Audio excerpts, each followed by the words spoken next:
আজ আমি কিন্তু আপনাদেরকে কোনো রেসিপি বানিয়ে দেখাই না, কিন্তু থালিটা সাজানো দেখিয়েছি। আমি সব রেসিপিগুলো একদম নিরামিষ রেসিপি বানিয়েছি, মানে গণপতি বাপ্পাকে ভোগ দেখানোর জন্য। যে দেখুন, আর এইগুলো তো কম বেশি সকলেই জানেন বানাতে, কিন্তু আমি বানিয়েছি, আপনাদের সঙ্গে বানানোটা দেখাই না, থালিটা সাজানো দেখিয়েছি। তাহলে চলুন পুরো ভিডিওতে দেখে নেওয়া যাক কেমনভাবে আমি থালিটা সাজিয়ে আপনাদের সঙ্গে শেয়ার করেছি।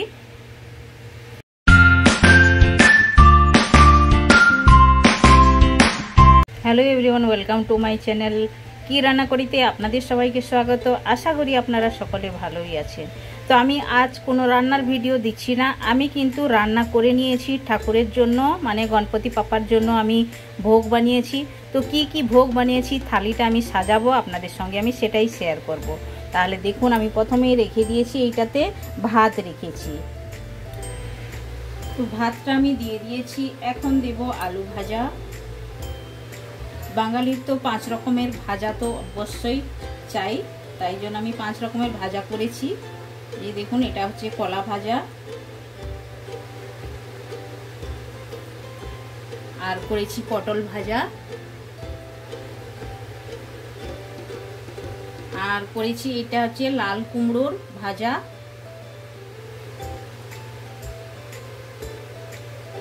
আর করেছি ভেন্ডি ভাজা,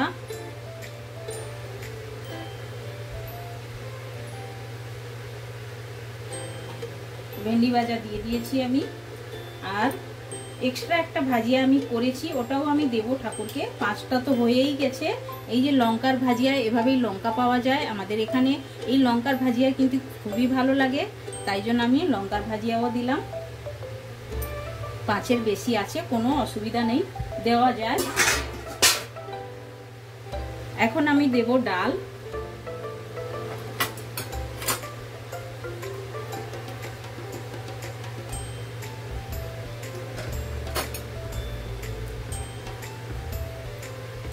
তো আমি এটা মুগের ডাল করেছি, একদম নিরামিষ, এতে কোনো পেঁয়াজ রসুনের কোনো কিছু আমি ব্যবহার করি না।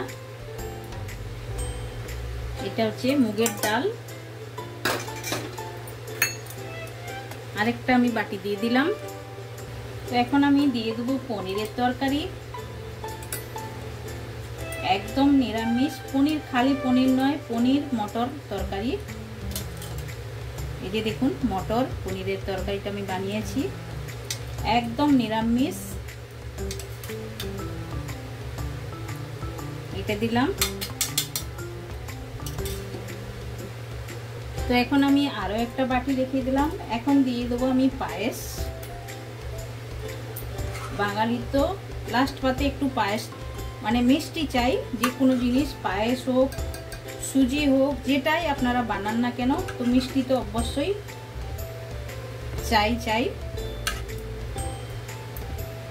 তো এটা আমি পায়েস দিলাম।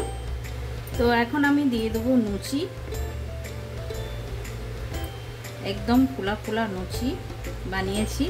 তাহলে দেখুন, আমি 5 রকমের ভাজা, ডাল, আর পনিরের তরকারি, আর পায়েস, আর ভাত আছে, আর লুচি আছে।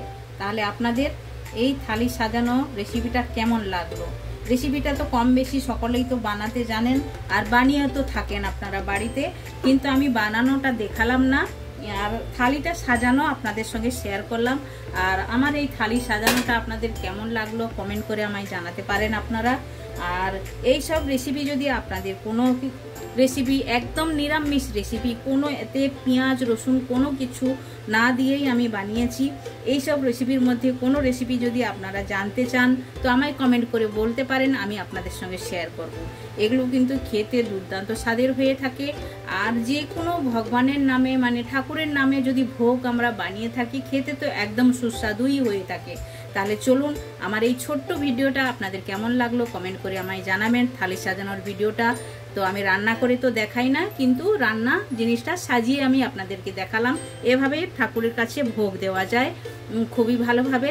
তো আপনারা কমেন্ট করুন, শেয়ার করুন, সাবস্ক্রাইব করুন। যারা এখনো পর্যন্ত চ্যানেলটি সাবস্ক্রাইব করেননি, প্লিজ চ্যানেলটি সাবস্ক্রাইব করে নেবেন। বেল আইকন তো অবশ্যই প্রেস করবেন, তাহলে নিত্য নতুন রেসিপি আপনারা সঙ্গে সঙ্গেই দেখতে পাবেন। আবার দেখা হচ্ছে নতুন কোনো রেসিপির সঙ্গে। সবাই ভালো থাকবেন, সুস্থ থাকবেন। আপনারা আপনাদের কিমতি টাইম আমায় দেওয়ার জন্য আপনাদেরকে অনেক অনেক ধন্যবাদ।